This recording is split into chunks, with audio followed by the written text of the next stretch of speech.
அடர்ந்த வனத்தின் நடுவில் உள்ள ஒரு ஆறு. ஆற்றின் ஒரு கரையில் விலங்குகள் வாழ்கின்றன. மறுகரையில் ஒரு அரிய மகிழ்ச்சி தரும் மாம்பழம் காய்க்கும் மரம் உள்ளது. ஆற்றில் ஒரேயொரு இடத்தில்தான் கடக்க முடியும். அந்த கடவை காத்து குரூர மாமா முதலை அமர்ந்திருக்கிறார்.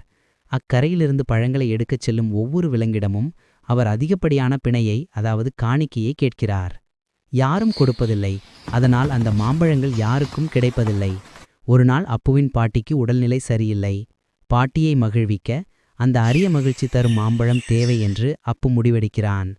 அப்பு தைரியமாக முதலை மாமாவிடம் சென்று, எனக்கு ஒரே ஒரு மாம்பழம் வேண்டும் என்று கேட்கிறான். குரூர மாமா சிரித்து கொண்டே, வேண்டுமானால் எனக்கு பதிலாக ஒரு பெரிய மூட்டை பாதாம் கொட்டைகள் கொண்டு வா, அப்போதுதான் உன்னை கடக்க அனுமதிப்பேன் என்று பேராசையுடன் கேட்கிறார். அப்புவால் அது முடியாது என்று சோகத்துடன் திரும்புகிறான். அப்பு சோர்ந்து போகாமல் பலத்தை விட புத்தியே சிறந்தது என்று நினைத்து ஒரு திட்டத்தை வகிக்கிறான். குரூர மாமாவின் வீண் கடுமையை, அதாவது வேனிட்டியை பயன்படுத்த முடிவு செய்கிறான். அப்பு ஆற்றில் குரூர மாமாவுக்கு அருகில் சென்று, ஐயோ முதலை மாமா, ஒரு செய்தி கேள்விப்பட்டேன். நீங்கள்தான் ஆற்றிலேயே மிகவும் நீளமான முதலை என்று எல்லோரும் பேசிக்கொள்கிறார்கள். அதை என்னால் நம்ப முடியவில்லை. உங்கள் நீளத்தை எண்ணி பார்க்க நான் ஆசைப்படுகிறேன் என்று சத்தமாக கூறுகிறான். குரூர மாமாவுக்கு மகிழ்ச்சி தாங்க முடியவில்லை. என்னுடைய நீளத்தை எண்ணி பார்க்கிறாயா? சரி சரி, நான் அசைவற்று நீளமாக படுத்துக்கொள்கிறேன்.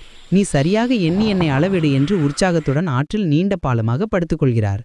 குரூரமாமா ஆற்றில் பாலம் போல இருக்க, அப்பு சுறுசுறுப்புடன் அவர் வால்முறையிலிருந்து தலைவரை 1 2 3 என்று எண்ணுவது போல தாவிச் சென்று மறுகரையை அடைகிறான்.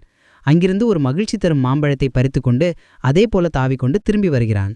ஆற்றின் இந்த கரைக்கு வந்ததும் குரூரமாமா மிகுந்த ஆர்வத்துடன், சரி அப்பு, நான் எவ்வளவு நீளம் இருக்கிறேன் என்று கேட்கிறார். அப்பு சிரித்துக்கொண்டே, குரூரமாமா, நீங்கள் ஆற்றை கடக்க உதவும் ஒரு நீண்ட பாலம் போல இருக்கிறீர்கள். உங்கள் உதவிக்கு நன்றி என்று கூறிவிட்டு மாம்பழத்துடன் தன் பாட்டியுடன் ஓடிவிடுகிறான்.